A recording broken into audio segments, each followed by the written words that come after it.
వ్యాన్లో మావోయిస్టుల డెడ్ బాడీలను తరలిస్తున్న పోలీసులు.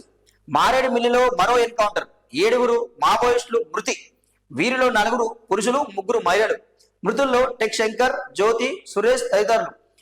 2 AK-47 ఇతర ఆయుధాలు స్వాధీనం. ఒకే ప్రాంతంలో 2 రోజుల్లో 13 మంది మావోయిస్టులు మృతి అంటూ మనం చూస్తా ఉన్నాం.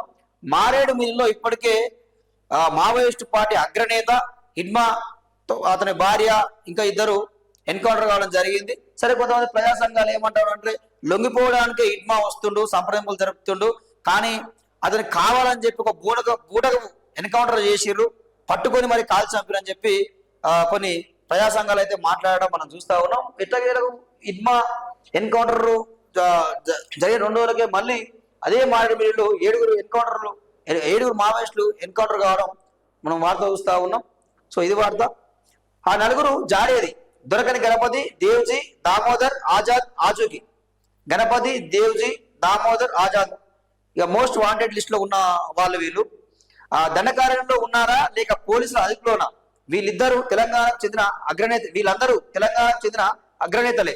మావోయిస్టు ఉద్యమం చివరి దశకు చేరడంతో కుటుంబ సభ్యుల్లోనూ ఆందోళన. ఎక్కడ ఎన్కౌంటర్ జరిగినా రాష్ట్రంలో అలజడి అంటూ మనం చూస్తా ఉన్నాం.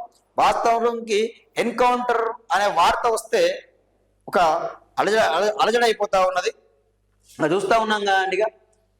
ఇక వీళ్ళు గణపతి, దేవ్జీ వీళ్ళు ఎక్కడ ఉన్నారు? ధనకాలను దాచుకున్నారా? అసలు ఈ రాష్ట్రంలో ఉన్నారా? ఈ దేశంలో ఉన్నారా? లేకపోతే దేశం విడిచి వెళ్ళిపోయిర్రా?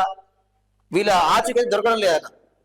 ఆచూకీ ఎక్కడ ఉంది, ఏమైపోయారు, ఏంది అని చెప్పి కొంతమంది మాట్లాడుతూ ఉన్నారు. ఇక మరికొంతమంది ఏమో వీళ్ళు దొరికిర్రు, పట్టుకున్నారు, పోలీసులు అదుపులోనే ఉన్నారు, కావాలని చెప్పి పోలీసులు చెప్పడం లేదు, పట్టుకునే ఉంటారు, చెప్పడం లేదు, వాళ్ళని కూడా ఎన్కౌంటర్ చేస్తారేమో అని ఇట్లా రకరకాలుగా ఊహగా అయితే మాట్లాడడం మనం చూస్తా ఉన్నాం.